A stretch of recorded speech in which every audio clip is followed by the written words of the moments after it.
Hi,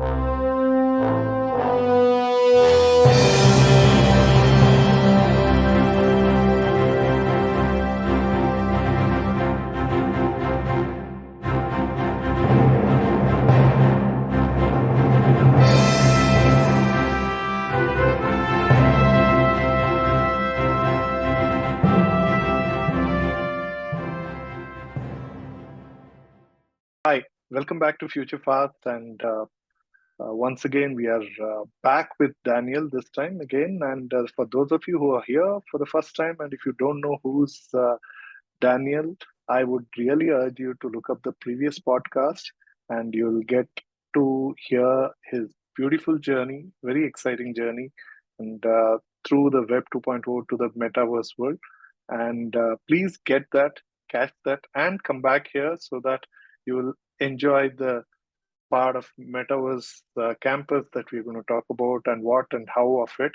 So, and for the rest of you, I'm sure you're curious to hear further from Daniel. So here we jump in. And Daniel, once again, thank you so much for staying on with us to do this and talk about metaverse campus and a whole lot of your ideas around it and also basically what it takes to succeed in metaverse. So maybe that could perhaps be the first question. What Yeah. you think are the most important aspects for startups or any business to succeed in in metaverse? Yeah. Thank you again for having me. I want to differentiate the metaverse audience. So when I talk about the metaverse, I'm talking about a very specific audience because you have people who are into crypto, in NFTs, Correct. and blockchain, everything. So there's different audiences for those who are early adopters. Right. The metaverses that are out there right now, whether it be a sandbox or Decentraland or a Somnium space, um, they are doing it right for their audience. And there is no right or wrong in how they're doing because they have a very specific business model.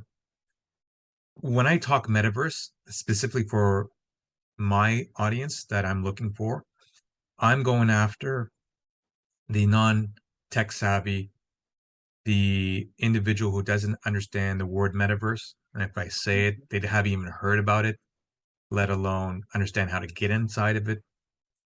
That's the audience that I want to build for because that's the internet. You know, Mhm. does your uh, mother and father do banking online? Are they on, Facebook Meta? Or do they have mobile apps? Well, at one point, they never even thought about it, but now they're on it. So when I talk about aspects of succeeding in the metaverse, I'm talking very specifically in a context of how is the audience who is not tech savvy, doesn't care about cryptos or NFTs or blockchain, how do I get them inside the metaverse and what is it that Mhm. will make it succeed? And it always comes back to what we talked about in the last podcast, value. What Right. is the value to them to come into the metaverse? In that capacity, when they enter it, we have to give them the now what? Okay, Mhm. I'm in the metaverse. Look around. This is cool. Now what? Correct. Can I come back? Will I come back? So it's one thing to do a launch and have, let's just take a number, 1 million people come to your launch. Will they come back? Will they tell people to come back? Will they want to participate and collaborate in the Right. metaverse after the launch? So when you create a metaverse, you have to create value. And I'm a big believer in gamification and rewarding people for their time. And I don't mean rewarding them with points. And we know points work. You go So, on but Reddit. what kind of, so do you think it will be more of retail businesses who will be the early adopters and success, so who will see the It's success? Or what kind of businesses you think will be adopting metaverse first?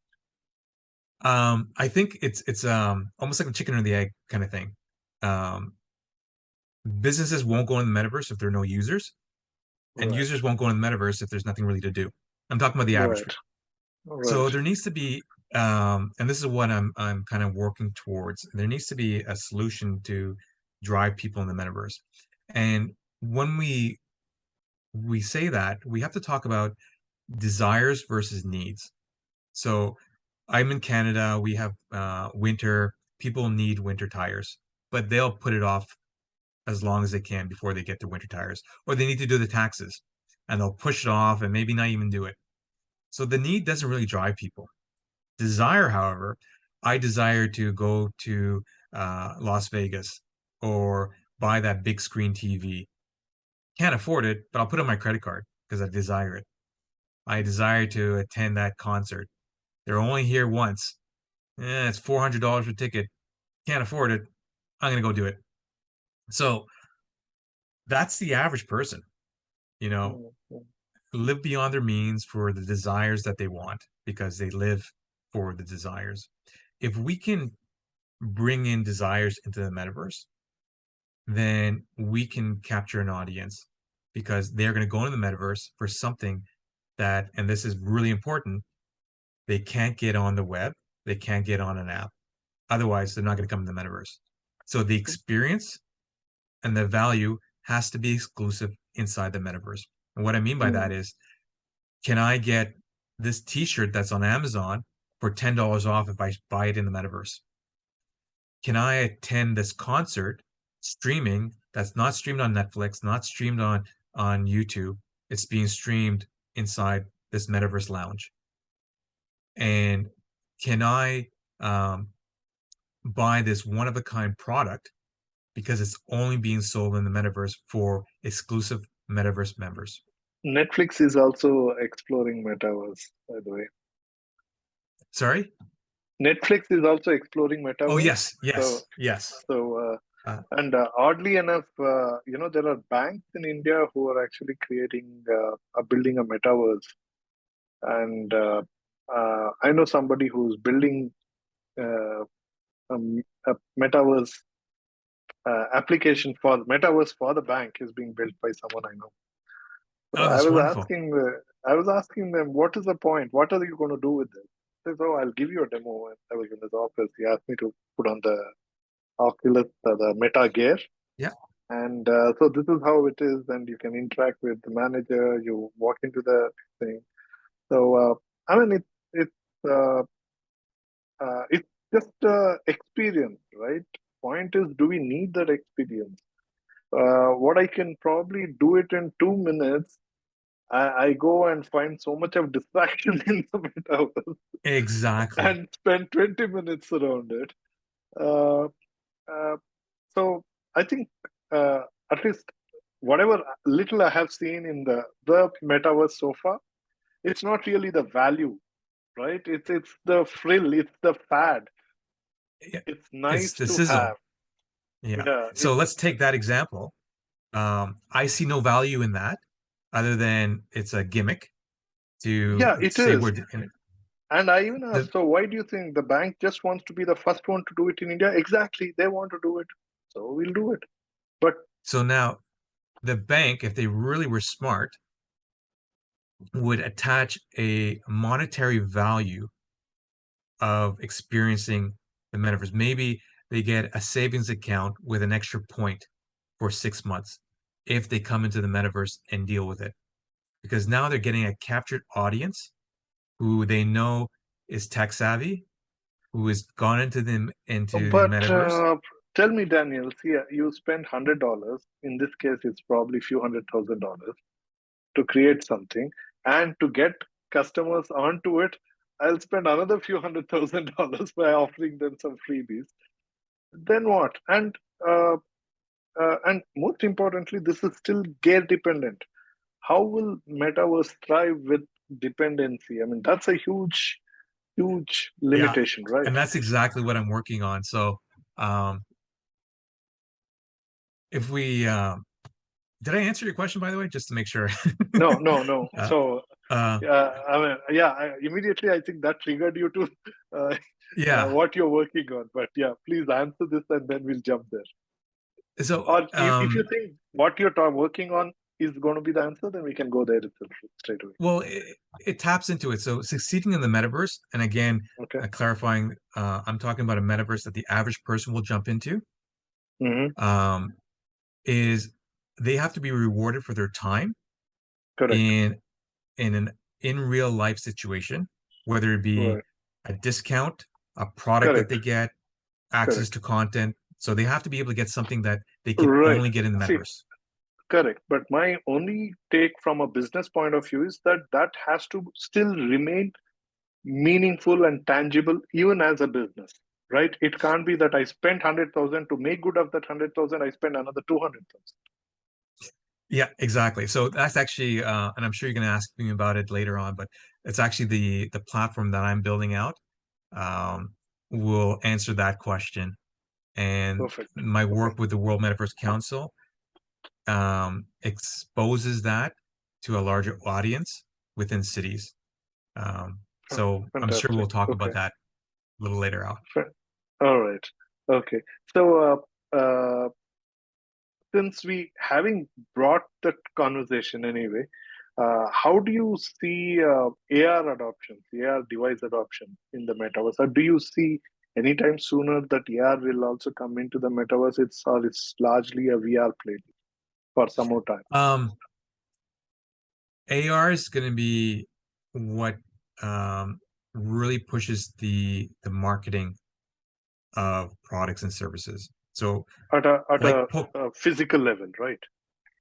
physical. So um, how I see it, the connection between AR and the metaverse will Hmm. be on from a device aspect is going to be you're going to have a metaverse storefront. Hmm. That storefront is going to have uh, a connection to AR capacity on a GPS phone, so that Okay. whether you are walking in metaverse as an avatar, and let's say it's a pizza shop, and it's gamified, and that avatar sees a pizza slice, and they Mm-hmm. capture that pizza slice, and now they can order online a free pizza because they captured that slice in the metaverse. Mm-hmm. In real world, that same storefront, because they have a store in the metaverse, is given a dashboard that allows them to say, I'm going to give anyone that captures a pizza slice walking with this mobile app that's part of the metaverse So that's the how the same thing. bridging of AR. So you through the Yeah, AR so filter of your phone, you okay. I think exactly. that's a great use case. So Fantastic. Okay. that's what we're working on in the application that we're building out, where the Hmm. connection between IRL and metaverse is the Oh, same. I think this is going to create such a phenomenal experience. I think eventually, see today a lot of technology development is limited to from a point of initially it was utilitarian, right? Yeah. Technology making it a utility, and next it became convenience, right? Like a Uber, whatever. Yes. And now the technology is moving, taking it towards utility, convenience to experience. So I think this is the experiential part of it, which is you took the example of pizza, but even for clothing, cars, I think every business, Exactly. every product will jump in. I think that's great. Thanks. I think Yeah. Daniel. I think that was uh, a Thank brilliant you. example to bring in. Wonderful. Yeah. So, you know that we're all. In fact, India is also getting ready with 5G. Perhaps you already have 5G. And Uh, some places, yeah. okay, so biggest. Earlier we were talking about it that one has to download an app, right? So with Mhm. the 5G completely being rolled out, a lot of these things will not be as much of a challenge at all, right? Because of the data connectivity speed at which we'll be playing with. And already people are working on 6G, but 5G being rolled out now. So I think this is going to change. Adoption of metaverse is going to be much faster, right? I agree with you. For certain parts of the world, the adoption will be very high, um, very quickly, and it'll create an imbalance in who has access to what inside the metaverse, where the business opportunity for somebody in an emerging country doesn't have the same opportunity because of bandwidth speed in someone that has 5G or 6G. Uh, so we But still, this has always been like that, right? If you remember, I remember for one, 3G came into Japan almost 2 years before it came to India, yeah, right? So there will always be we were talking about it earlier in one of our previous conversations that future is here but not everywhere. yes, It's been that, right? Uh, but only thing is that the time gap in which technology is made available to everybody is shrinking. Previously, it used to take a lot of time to even to come to India. I remember, I think pager came almost 15 years after it was there in US and Canada, perhaps. yeah. And I'm gonna, we had pager only for 3 years, and it we jumped to mobile phone. So that's how most people in India are not even aware of pager because it was there in such a short window. right. Uh, I'm in agreement with you. My mindset though goes in, we can't for the real adoption of the metaverse quickly around the world, we do Mm. have to consider the areas that won't have 5G. So we have to build with the mindset that not everyone has it. And that might come back from, my early days, as I mentioned in the first podcast, where I didn't consider the audience who didn't have high speed, who didn't have access to payments or trust credit card payments. We can't assume. And if we Right. really want to make sure that this is inclusive in a Mm. way and capacity that everyone has the ability to put up their own type of metaverse initiative, then we have to, as people who are pioneering this, think about that. Maybe I think time you tell us about Metaverse Campus. Perhaps you will stitch all these things there. Yeah. So with the World Metaverse Council, I can't say, You did uh, mention, yeah. yeah, they just do such good work creating policies and regulations. When I came on board, I was very honored to be accepted into the group of the people that are part of it. But one of the things that I saw was um, there was not a lot of action, and that's in a lot of associations and a lot of regulations where, um, and don't get me wrong, it's needed that those policies, those standardization regulations, but Absolutely. um, I'm yeah, completely in sync with that. Yeah. but I'm a grunt, so you know, show me what to do, how to do it, and that's then it means something to me. And a lot of people are like that, right? So not a lot of people that I know personally um, will read 400 pages of the regulations and they just won't. So when I went to them, I have my own metaverse team. I have a Web 2 team, and I said, in order for this to really go forward, in my opinion, we need to actually have a metaverse. We're the World Metaverse Council. We should have a metaverse platform, but it needs to be a different platform. It needs to be one that's interoperable with other metaverses. So what my team and I are doing, we're going to launch in the next couple of weeks, is the World Metaverse Campus. Inside that campus is going to be exhibitions and exhibits of other metaverse companies, of products and services, so that when someone enters it, they will see what else is out there in the metaverse. Mm. The On top of that, I'm working with a couple of the founding members who have their own metaverse companies to create a bridge, a middle layer, so one avatar can jump from our world into their world. In fact, we're working with a Fantastic. one of the companies. They build in Unreal Engine, we build in Unity, So it'll be a really good test to see how we can jump from one world to another world in different type It's of coding it's environments. it's literally like the movie Avatar. Yeah. Uh, so that is what we're going to be doing over the summer, creating this interoperable experience between a Unity and Unreal Engine platform, and then invite others to do the exact same thing. We're going to be launching at COPS 28 in Dubai, this metaverse concept. We call it a Meta 28, Meta COP 28, that allows people to network and talk, see different climate projects. I'm very big into climate initiatives and making sure um, they're funded in a capacity that I can assist with technology. So MetaCop 28 at the COP 28 event in Dubai will be launching this metaverse campus that's attached to these other metaverses to show the world that, yeah, we can actually create metaverses that are connected to each other, that work together in a collaborative experience.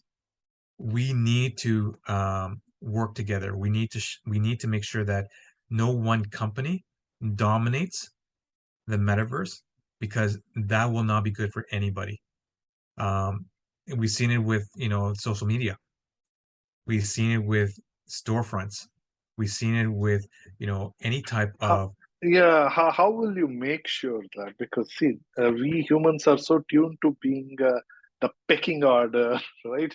And the natural order. I mean, we have a history of all it's the survival of the fittest. So how do you make sure that? How do you make sure of so that?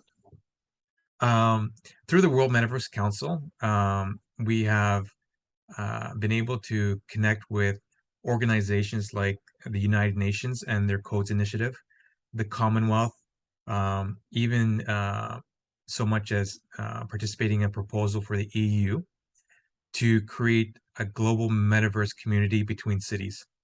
The idea behind that is we will create templates and the middle layer and give it to cities so that they can quickly develop their own metaverse however they want, but connected to other cities using our APIs and middle layer. And it doesn't matter who they hire, as long as those developers connect, then an avatar can jump from one city to another city. We're also putting in a funding mechanism to, and this is this is the big world vision, where every transaction that goes on inside our global community will go into a fund, and that fund will go towards climate projects. So imagine right now if every transaction on the internet, pennies went into this fund, and that fund was then decided to say, let's clean up the plastic in the ocean. Let's help protect the rainforest. Let's sustain, or let's help companies move towards a more environmental path because we're gonna make sure that we pay and for the extra fees that are associated with environmentally Mm, friendly products. mm, So, and then of course that's going to be on the blockchain, so transactions can be transparent, immutable, and we're doing it in such a way where your data, your privacy is yours. So through a crypto wallet, you own your data. And if you buy something, then you're buying for the same price or a discount. The only difference is the vendor agrees that there's small transaction fee that's going to be tapped into that purchase that's going to go into this fund. And then through the DAO, and this is over the course of 2 years that we're building this out, mm, um, the DAO will then agree on what projects we fund. Anyone who gets funding will have to be part of the community.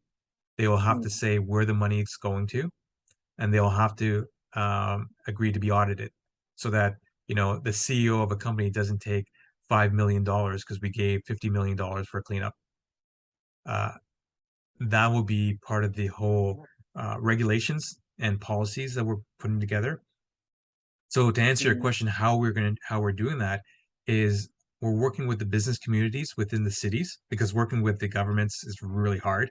So much red mm. tape and governments change, but working with the business communities by providing them um, a metaverse marketplace that's gamified.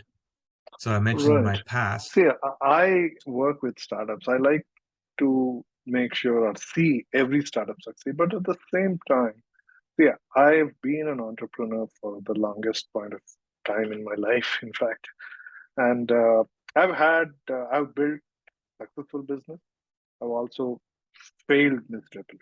Right, I lost a lot of money, and in the whole thing, I think one thing I truly believe is that it is necessary for businesses to die as much as they succeed also. So, and it is only natural to die because, uh, things change, things evolve, technology changes, behaviors change, world changes.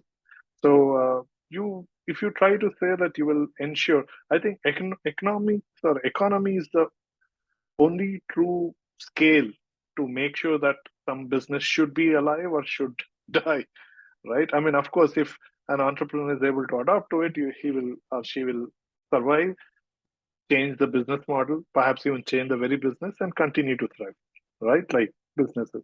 So, should you be protecting? Should you be protecting metaverse? Should the yeah, it should be an open economy world, right? Let the economics decide whether this metaverse is sustainable, even economically, not just sustainable from a point of being meaningful from an impact of it. It has to be holistically sustainable. and that's a good word, holistically. So our intent is not to ensure everyone succeeds. Our intent is to create a diverse ecosystem so that there are many players participating in it and not a Or few. maybe, if I can say, maybe you want to make sure to give a equal opportunity for everybody rather than one try to stop others from doing business. Is that a fair thing to say? That's exactly what it is, where Okay. a lot of cities don't know what to do, let alone, how to implement it. Absolutely. Yeah, yeah. So by I mean, in giving them fact, the, city of Bangalore, we yeah, don't even have a mayor now because elections have delayed, and hopefully we'll have an election in 6 months from now. But I don't think our mayor knows what's metaverse. So, so if you have to say Bangalore or metaverse, so yeah. so the goal basically is to tie in, because I remember chicken and the egg, But do right? you want to go with the government or do you want to go with the citizens? If you say Citizens, every city, okay, independent of the government agent. Okay, yeah. So the citizens, the how business community.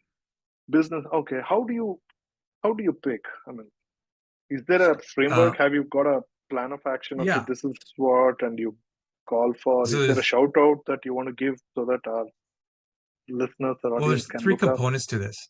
There's Okay, three components to this for a successful launch worldwide. One is, how do we get the users inside?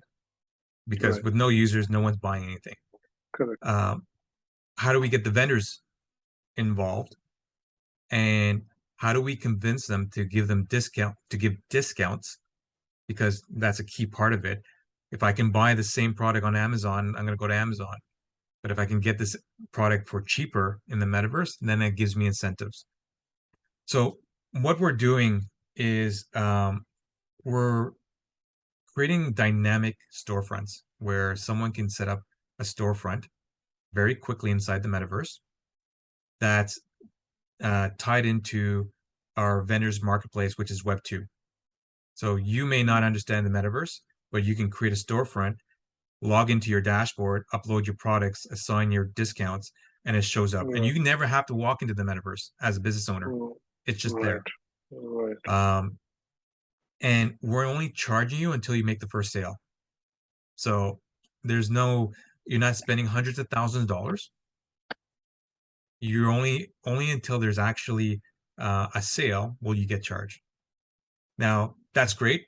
I have nothing to lose. I'm going to put in maybe five, six of my products that I'm willing to get So yeah, discounts. it's almost like a Shopify of or Shopify, less than Amazon, that. yeah, yeah. So it's the combination of setting up an Amazon marketplace, um, Yeah. with a metaverse storefront that's tied in. So I can shop in the web 2 or go to the metaverse and shop. What happens if Amazon's also thinking of metaverse? So what happens if Amazon launches it on metaverse? The difference between what we're doing is the gamification component. So in our metaverse, in our marketplace platform, there's points. And as I explore the metaverse, doesn't matter what metaverse I'm in, you Or can. why not allow Amazon to be part of this? That's the best case, right? I I don't think any of the big companies have the right mindset for the next generation of the metaverse. Everything about them is about the shareholders and dividends. And I know I sound like a hippie. No, um, I get you. I get you what you're saying. But just a little bit of a diversion. See, in India, recently, sometime late last year, ONDC was launched, Open Network Digital Commerce. I don't know. Are you familiar with that? no, In fact, for the audience here, we had Anup Pai talking about it. So I urge you to look up, search for Anup and look up that podcast. So Anup, of course, runs E-Samudai, but E-Samudai was one of the partners of ONDC. ONDC is the Government of India initiative. So what they're doing in ONDC is to create a platform like this, which is technically ONDC is not a platform; it's more of a protocol that enables any small business to go online through any small platform, right? mhm, Will get a same footing from a point of access to customers if you're a seller, or access to sellers if you're a buyer, right. with all the other required ecosystem stitched into it. So Hmm. this is it's still a very early days, but uh, uh, they managed to get, because it was a Government of India initiative, managed to get interest from very large companies like even Paytm. Have you heard of Paytm? Yes, yes, Uh, yeah. so SoftBank invested heavily on it, and Alibaba had invested, but Alibaba exited out of Paytm. So Paytm is part of it. Paytm is one of the largest players part of it. Reliance, you must have heard of Reliance. Reliance Yep. is the Yeah. biggest in India, like it's the Walmart of India. So they also talked about being part of ONDC. So not yet, as I'm aware, they have not yet got their play into the ONDC ecosystem. So if initiatives like you said, you're working with UN, you're stitching with a lot of government agencies, you may be able to get them. See, I think people don't stay away from ONDC. A lot of these businesses, if they don't come for today, they will come around tomorrow. I'm just sharing Oh, it with you. Sorry. yeah, and I'm not opposed to working with anyone, and believe, and this is just my concept again. Uh, at the end of the day, we're not building the metaverse for us, our generation. Correct. It's for a generation that has grown up in Roblox, on Minecraft, on Fortnite, and we have to think, if we can, like their mindset and what motivates them and what engages them and what makes them want to participate. The ability to gamify your storefront is going to be critical, because that's what they know. They know that they can run around and get points. Even look at something like Reddit, fake points, and people, buy it. Right. Right. And they don't No, get but anything in the real world. yeah, Amazon actually has solved that problem. So that's where I was thinking. See, I do. See, I used to think like this in terms of large enterprise that are an absolute no, but uh, I had pretty much given up on Microsoft for that matter. But since the time Satya Nadella took over and the way he has changed Mhm. Microsoft, I think it's phenomenal. If Microsoft can change, anybody can change. Oh, I'm a fanboy of Microsoft. Um, I've always looked at the successful companies in the world and go, okay, you obviously know what you're doing. But I've also looked at, companies that have missed the boat Right. because they were too big to shift. Um, the upper management didn't understand the nature of the change. And I think that there has to be, again, let's come back to how Yep. a metaverse is successful, right? Yep. You need users. I just did a conference last week, and the three most important things is one, users, two, users, three, users. Basically, That's you it. know, once you have the user base, then everything else will fall into place. How Correct. do you get users into the metaverse? We talked Yeah. about this before. Right. Sorry. You also said you will talk about it later. You're working on something which is independent of or takes away the device dependency. So perhaps. Yeah. So we're working on this global initiative project, and the idea is to by 2025 have 50 cities around the world inside the metaverse. In that capacity, all the stuff you would think about tourism, visiting the Eiffel Tower, the Colosseum, the Golden Gate Bridge, that's a no-brainer, right? Mm, Uh, that would be part of it. But again, when I enter that space, the now what? I see it once, mm, now what? That's where businesses come in. So, well, okay, now, like we talked about over and over again, I get the discounts or right. get the value that I can't get anywhere else. Great. Right. But how Right. do I get the users inside there? Right. I mentioned it before, but if we, and we are going to be doing this, collaborate with musicians, entertainers, and give them Okay. their own space, their own, Mm-hmm. I call them artist studios, Mm-hmm. where we educate them and handhold them, where they can do intimate and interactive, safe concerts and talks with fans, 100 fans. Some of these guys have 100,000 followers on Instagram or 500,000. If we start to enable artists around the world in every location to have their own studio, where inside that studio they make the majority of the money. So if they do, a streaming service and charge $10, they Mm-hmm. get $9 of that. They can sell merchandise, they can do whatever they want. We empower them because a lot of these artists don't make a lot of money. A lot of the Right. money that comes in goes to the agents, goes to the labels. Now Correct. we can enable small time artists with the ability to control their financial destiny. And that's step one. We talked about desire. Desire is Mm-hmm. their fans wanting to see them in a way they can't elsewhere. So having an entertainer, a musician, an athlete inside the metaverse, where we educate them how to use this new technology to engage with their fans and generate revenue, is brings in the audience. Now, once the audience is inside and the concert's over or the session's over, now what? Well, let's walk around the world. Let's walk around the city. Oh, here's a business. Here's something I can buy. I'm on a date and I'm going to Right. go visit the Colosseum. And now I'm going to jump to the Eiffel Tower. And now there's a business there. And my wife likes that scarf because it's shown. And I can put my avatar and put that scarf around it. It looks like my wife and it looks really good. Let's buy that. So now you have users, now you have businesses, and you have the communities that are supporting that. I mentioned before the climate action that we want to do is every transaction, whether I do a purchase of a sneaker or a shoe or attend an event, a little bit of that will go into this fund. In 2025, what we want to do, and this is through the World Metaverse Council and some of the other organizations we're talking about, is to launch something we're calling GlobeAid.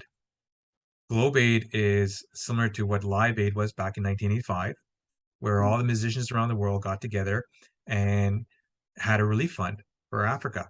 Well, Correct. I we remember can do the the other one. exact same, yeah.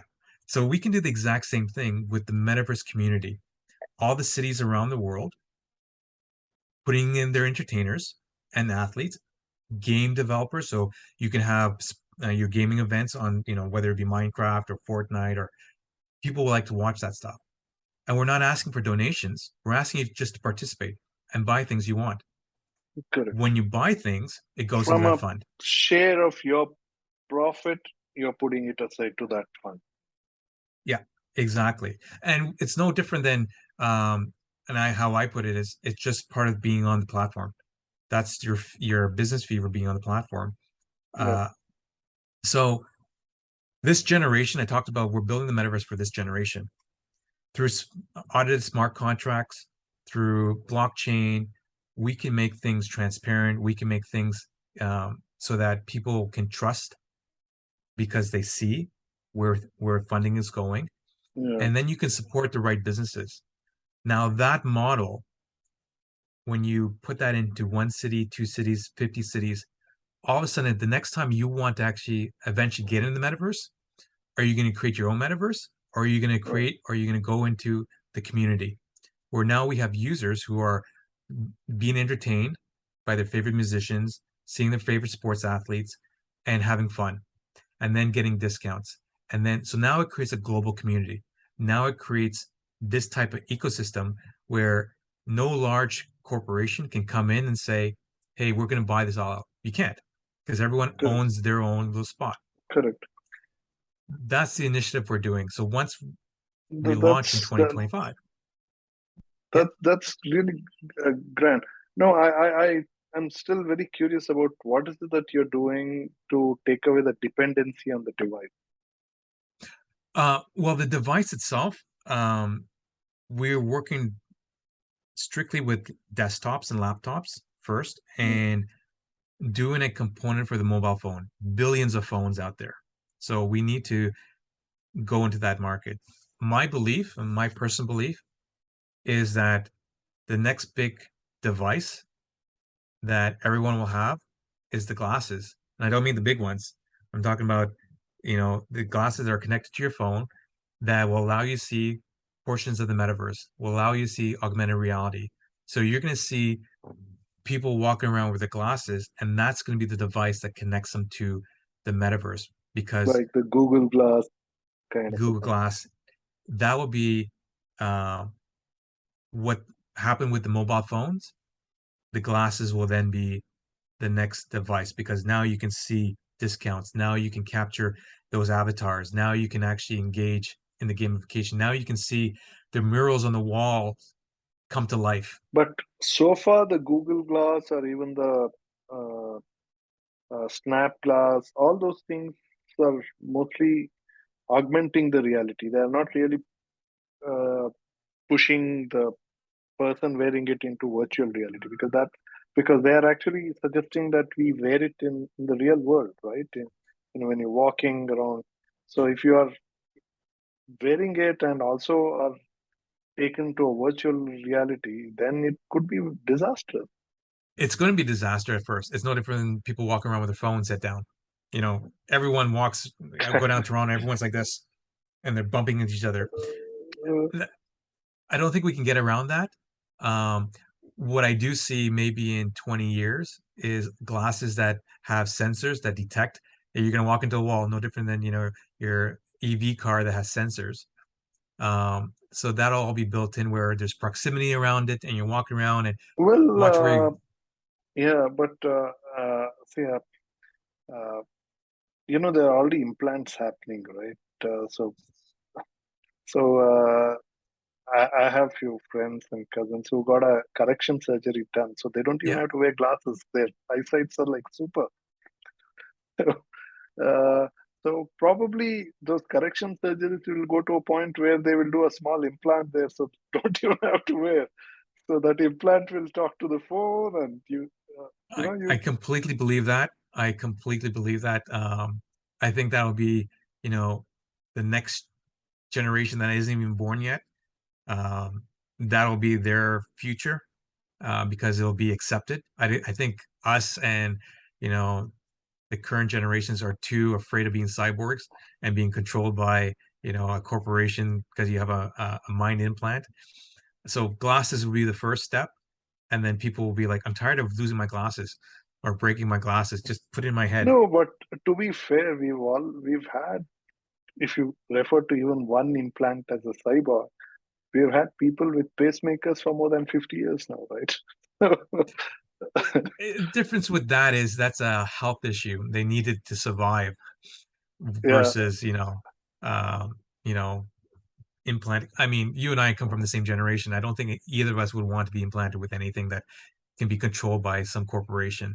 Um, but yeah, yeah. The problem is with the corporation, but if you take away the control by a corporation, then perhaps yes, right? yeah, if there's no centralized corporation, then I'd feel safer. Um, and I'm a tech fanboy, so I like the cool stuff. I like trying things out, but I also um, like my personality trait is I'd rather be in an isolated cabin in the woods with no tech for 3 days and nobody around. No, but it's like So this, right? Today we both are in front of each other's laptops. You're sitting yeah, in maybe a few thousand kilometers away. But we could probably do the same thing with an implant and you being in your cabin in the woods. yeah, yeah. All Yeah. right. Well, I want to ask you, what's your daily routine or ritual that you keep to stay relevant, Daniel? Because I think this is one of the most important things, right? As an entrepreneur, and that too in this line of business, there is so much of change happening every day. So many new technologies are coming up, right? So, how do you? Is there a ritual that you keep Do you mean that? personally? Like Yep, what I do personally? personally Um, to stay relevant. I mean, is it just the subscription of some channels or any particular channels or what? Or are you part of some kind of a group where you talk about it or your no, metaverse council? I don't know what is. um, I'm on LinkedIn a lot, um, Okay. and I follow that. Um, I'm constantly surfing the web for news So much of and noise, right? How do you filter the noise out there? if I see something I like, I will highlight the keywords and look for different sources and find out what I mean. If I see 4 articles with the exact same, paragraphs, then I discard it completely because someone just grabbed it. But then I would investigate who the founders are, what the Mhm. history is, um, who again we come back to what we talked about earlier, uh, what their value is and credibility behind that, and who the people that support them. And then from that, I will take away what I need from that.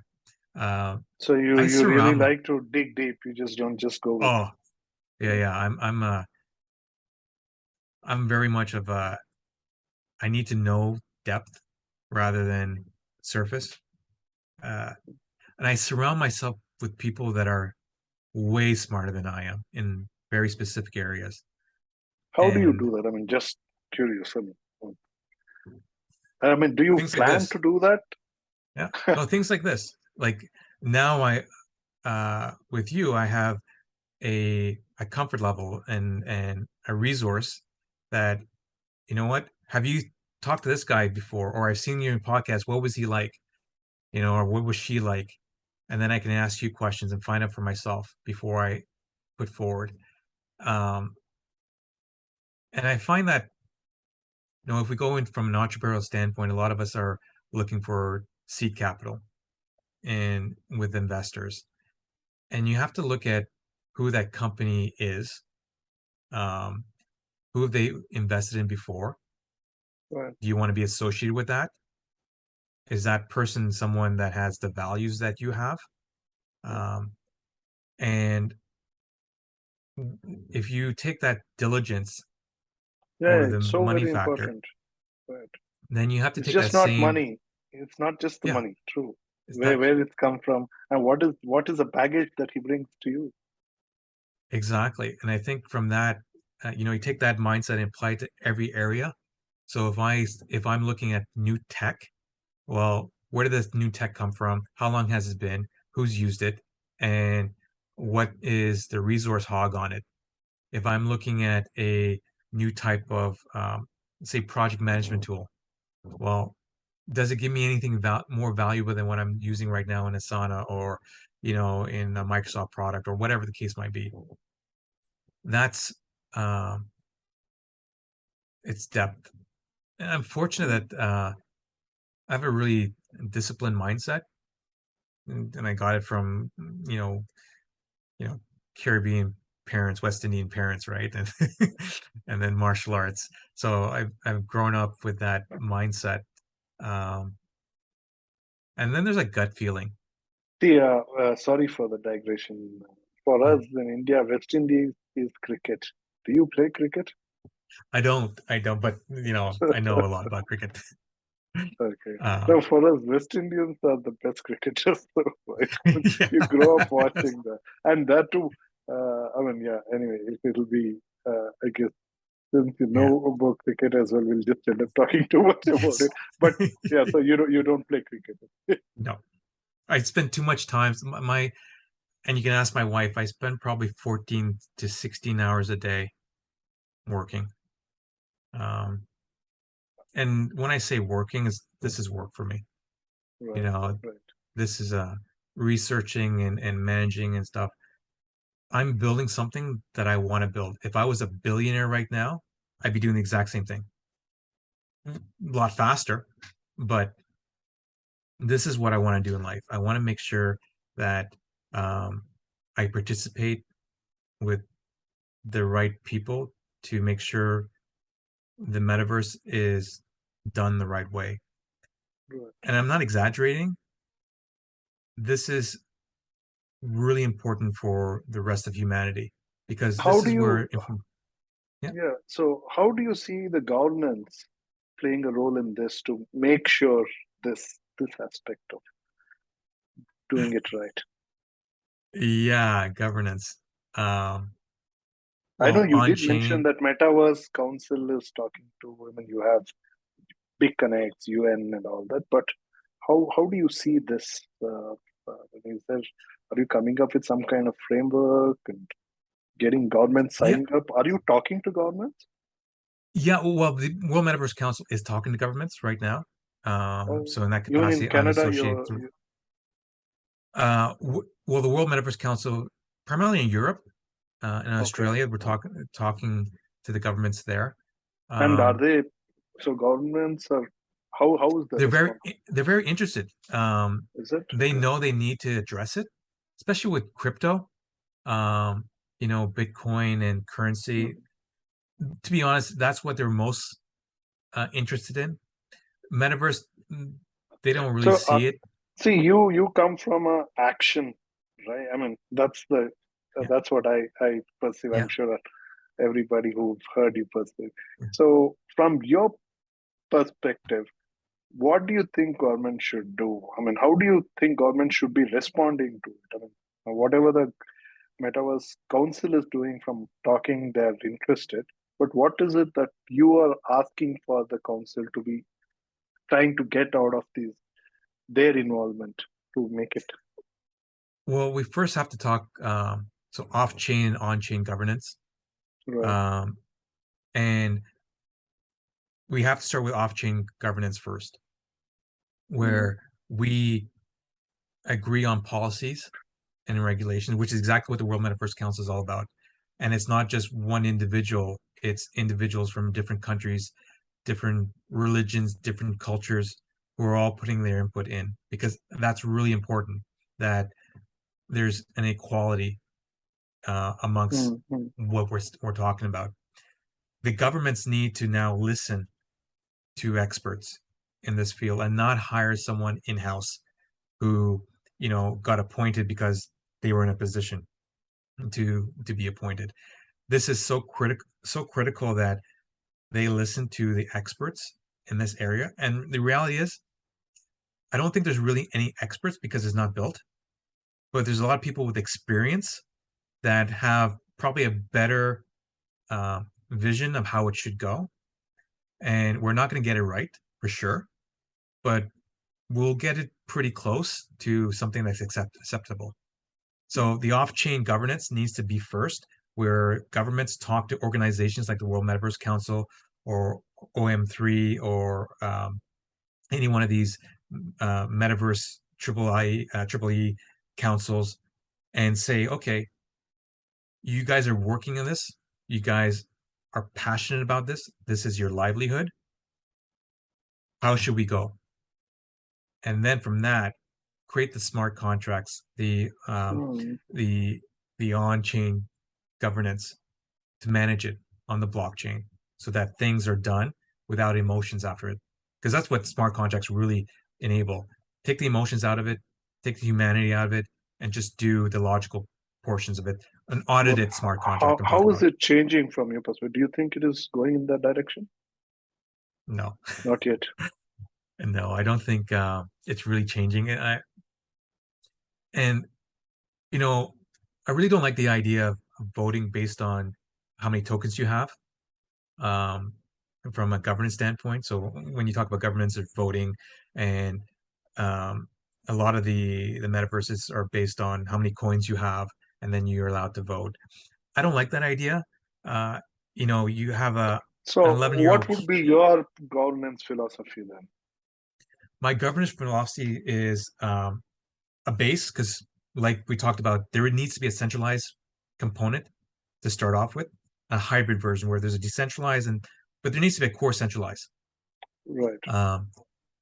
because without that there's no order, Yeah, and but without. even in the centralized nominated governance member Yep. of governing council with specific way to screen their actions, accountability for each, right? I mean, a very democratic ecosystem in that sense. Obviously, the founders start with that, but need not. I mean, they need to be accountable as well from a point of governance framework. Definitely accountability is a big thing, and I don't think it's shown enough. I don't think there's enough But of if you don't own sufficient coin in that context, somebody else can replace you. What will happen then? well, I think there needs to be a time aspect, and an Irrespective ability of to. how much you own coin, how many Yeah, coins you have. let's Okay. let's take a let's take an 11-year-old kid who Hmm. spends 3 years in the metaverse, Hmm. building and participating and making it Very interesting worthwhile. point. Sorry, I'll just step back now. Yeah. So, what do you think should be the starting point for a person to? Is 11 a good age to start in metaverse? Or like Google says 13, or Meta says 13, or somebody else 14, 16? What is a good age to start in metaverse? Um, and I'm gonna get backlash for this. I think you can be in there at 4 years old, Are and you serious? Okay. and I mean that in an educational standpoint, because we Okay. have the Yeah, it's a. capacity. We have the capacity to eventually, not right now. We don't have the technology right now to infuse avatars with AI. So now a mom who has a child with a learning disability can assign an avatar that helps that child learn English or understand math better. That avatar grows with that child. So with that little Jimmy turns 6, avatar turns 6, and they have a birthday party. A child that's on the spectrum who doesn't have friends can actually associate and learn how to be more Have you social. read this book called AI 41? No. Well, interestingly, they basically tell the future in 2041, or I think it is called AI 41, something around that. These are two authors who wrote it together. One is the AI champion, right? He worked with Microsoft, Okay. Google, and all that. And Uh-huh. other one is a future fiction writer. He again is a tech guy who worked in one of these large companies, and then he became a writer. And they collaborated in putting this. It's more of a novel, but they talk about 10 different stories, and each story talks about future and how it's going to be. And one story is actually what you're talking about. No way. I, Yeah, I I think that's the you way we should go. read that.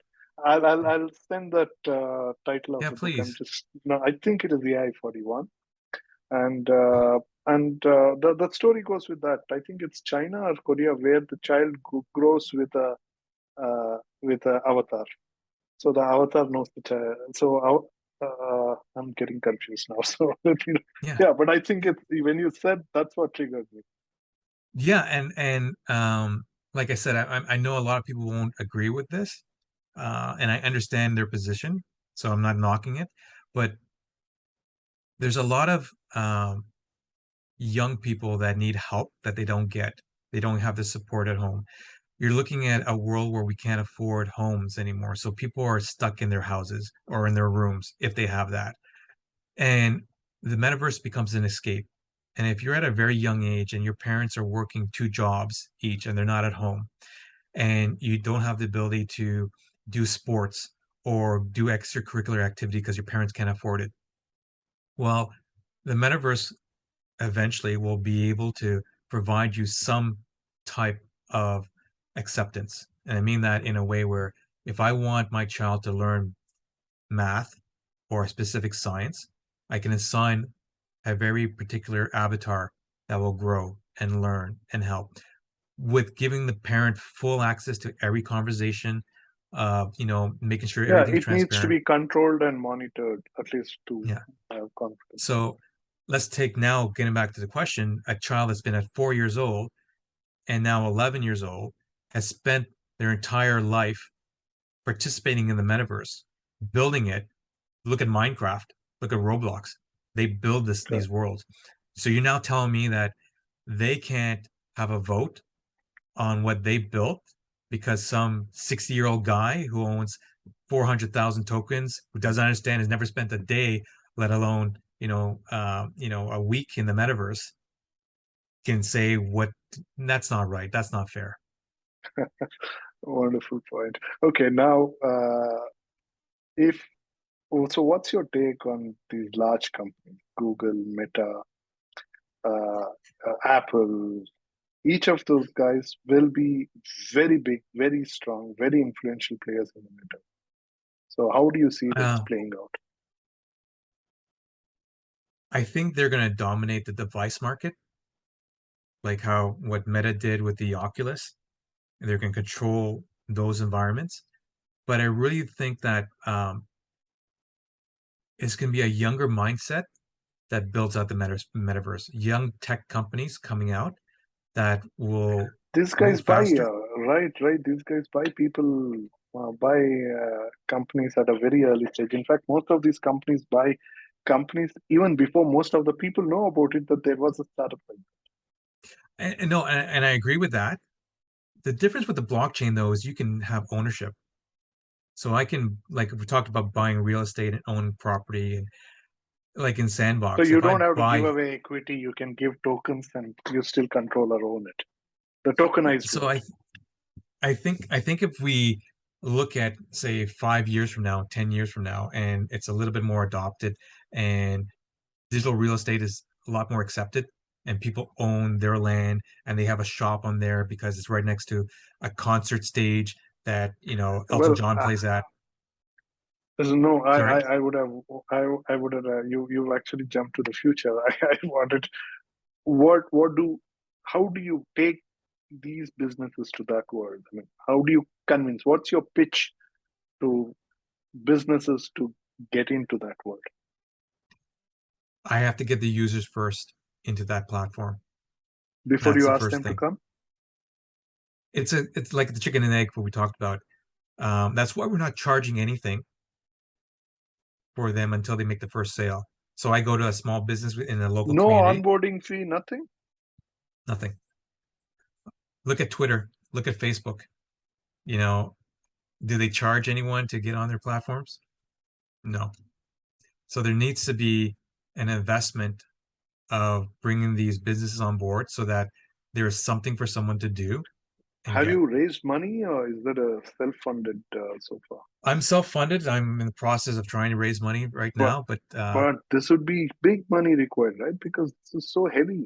It's so, yeah, I mean, video, right? I mean, it's so rich content. So it's it's big. It's big. Yeah, I'm in the process of trying to raise money.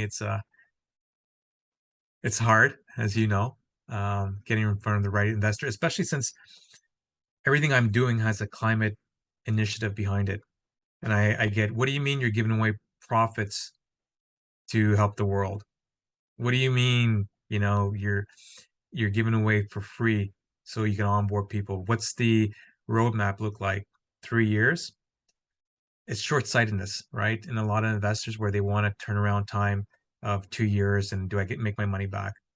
This is not about a short term. This is about longevity in the metaverse where you become a utility inside the metaverse where what I'm building becomes no different than what WordPress did, where they have a platform and half the world's internet websites are on WordPress, right? Yeah, this And is there's a what lot of free Oracle part. did during this is what Oracle did during .com world, right? Yeah, You build your exactly. .com world, I'll give you the database. Right. Exactly. So same concept, it works. You know, look what Dropbox did when they first came out. Dropbox gave away free space. Um, look what Google did with Gmail. You know, when they first started out, they invite only for Gmail accounts. And if you're in the tech space and you had a Gmail account, you were somebody. And everybody in the tech world was like, "Oh, can you invite me? Sorry, I only got 10 invites. And I have them ready." Yeah, That right. exclusiveness made it We were popular. all And that was, important. yeah. And that was during the days of Hotmail and Yahoo dominating email. Correct. What the hell was Google thinking about doing an email? Oh, okay, great. Oh, they did it so well.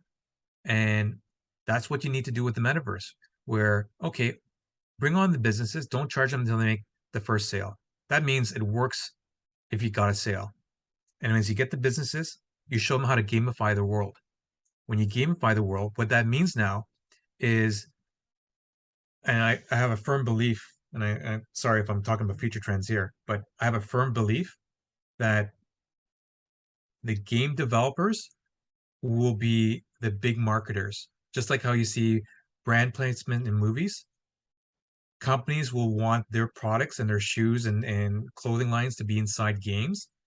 The portals to those games will be right next to storefronts inside the metaverse. So let's just say you're walking down a city street Nintendo did and that, right? I mean, it didn't take off as much as they wanted to do. it's the adoption period, right? I No mean, one really had, Nintendo along with the Google company and forget yeah, it'll happen.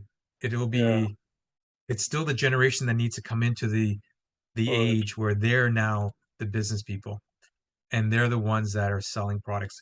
It's still our world. It's still this generation's world where we have an old mindset, right? And we don't get it. These guys do. These guys do. Um, All right. Sure. Thank you, Daniel. Thank you so much. And for the audience and listeners, I don't intend to stop it so abruptly, but yeah, we yeah, need to no, make it, maximize it. So we're going to bring Daniel back to talk about future and his perspectives on future, and also we'll get him to make some predictions. Though actually in this conversation there was a lot of future talk. I'm sure I I got one thoroughly enjoyed it. Right. So I'm sure you enjoyed it as well. And please go very ahead, much. feel free to share it with the people that you think will enjoy this conversation, and come back again to catch Daniel uh, talk about the future. And until then, enjoy the ride. Thank you, Daniel, once again. Thank you.